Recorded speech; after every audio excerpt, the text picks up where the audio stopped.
He will allow you not to connect with anyone in that season of refinement. You be looking for a preacher, and you'll be standing right in front of their face, hoping that you can get a prophetic word, and they won't give it to you. He said, because I'm training you to depend on me. I'm training you to depend on me. You're going to need this lesson. You're going to need it when I exalt you and I bring you to that higher place, when I deliver you and do that breakthrough. He said, I never want you to forget on how we did it and how I did it. I did it. Because he's a jealous God. So understand, when you say, well, God, won't you send me friends who are like me? No, he'll send you a bunch of sheep and wolves in sheep clothing, because he's testing his strategic strategy for the next level. I cannot promote you to the next level till you understand how this spiritual realm works, because in order for you to understand that, you got to know how to defeat that. They got to come, so now I got to train you. But you scared of the test. And for those people who did you wrong, you believe in God, let me tell you something.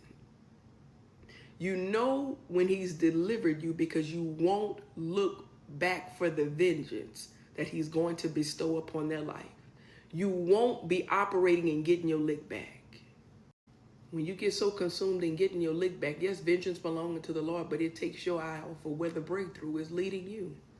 So that's when you know you're healing. Because you know the things that they've done. You know the things they've done. He's let you know what they've done, but you don't even care how they get it. I don't even care. I just need to stay forward.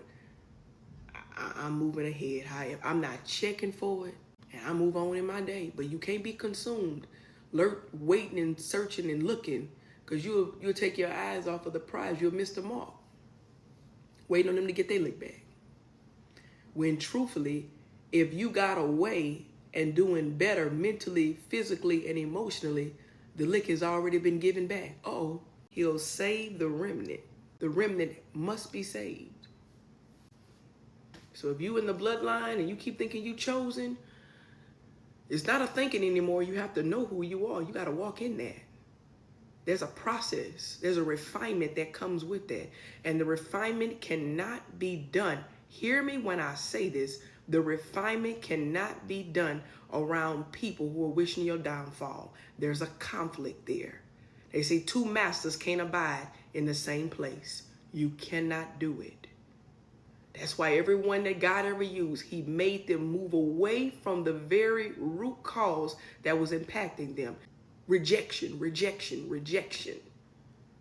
And they may have placed that upon you, but they don't understand that's the very necessity God uses to do the refining. Going through the rejection phase, you are yearning to connect with someone, and he won't allow you to. Whether relationship, friendships, after he've moved those people out of your life, and he said, no, I have to hide you in the secret place. I have to hide you in plain sight.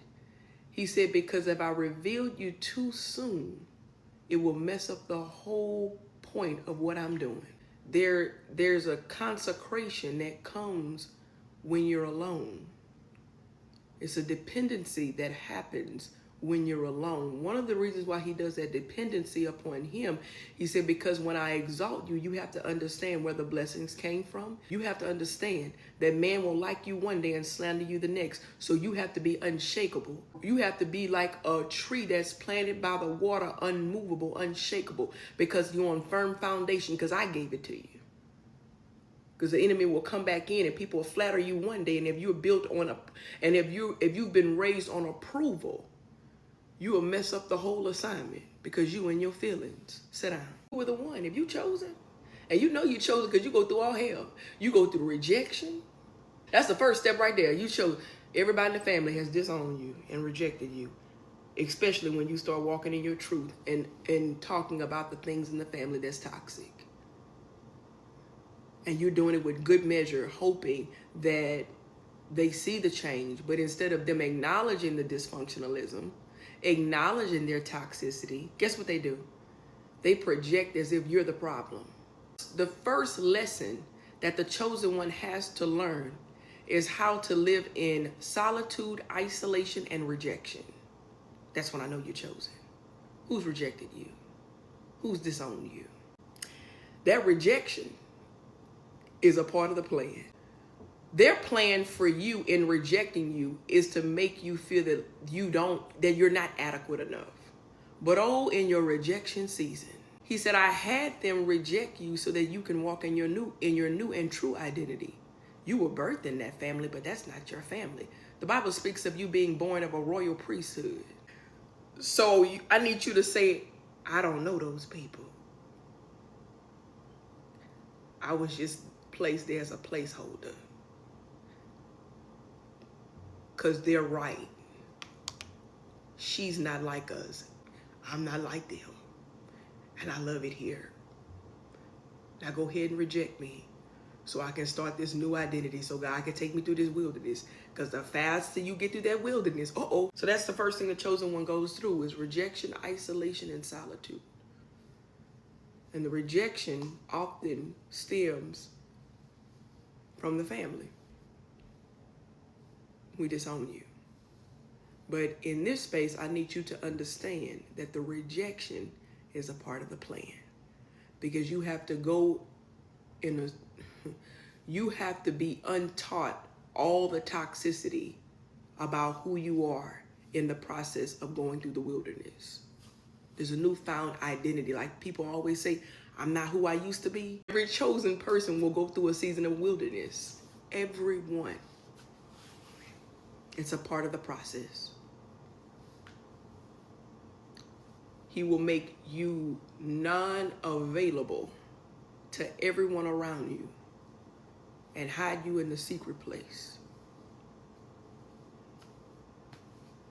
Because he got a work to do in you. He called to break the generational curses. He told me, he said, I will get me one out of that bloodline. What do I mean by get me one? Somebody gonna be a prophet, somebody gonna be a teacher, somebody gonna be sold out for me. I'm gonna get me one out that bloodline. That bloodline been corrupted ever since Adam and Eve. He said, but I'm gonna get me one, and you may be the one that he gets. That's that contract I be talking about. Why so much? Why so much? They knew the remnant. They knew you would be the one in the bloodline that would break those generational curses. They knew who you were. There's gonna be somebody to come in this bloodline, and we gotta stop them because they gonna mess up the pacts that we've already made. You got away. The vengeance, that's the vengeance. Oh, you didn't know that? So you waiting on something destructive to happen. The most destructive thing that can happen to the enemies who have come against you stop is for them to see you moving in the direction that they said that you would never go. Vengeance. There it is. She got the degree. She opened the business. She got the house. Her family's still doing good. That's the vengeance. I understand you want them to go through the same things that they imposed upon you, but understand, you are the walking vengeance because you were supposed to be done. You chosen, you can't be around people that pretend to. No, because when you chosen, you shift atmospheres when you walk in the room. And you don't have to do it loudly. You don't have to do it. It's on you. People will be drawn to you and then people will despise you. Again, a part of that rejection. That's why he said he did that rejection part. That's why he does that. That's why he does that. So you don't have to look for man to build you up in approval. You've already been rejected already. You know how that feels. I didn't come to like anybody in here. Now, if you like me, cool. If you don't, it's all right. We're still gonna get it done here. Because I'm coming to handle business and it's not my assignment. I'm on assignment. Who am I here for? What am I being sent to tear down or build up in here? See, you understand that. You still trying to make friends. This job didn't even entail for you to make friends. This was a learning lesson for you. You still trying to meet in the break room and go out for happy hour, sit down. And that's why you're in the refinement now.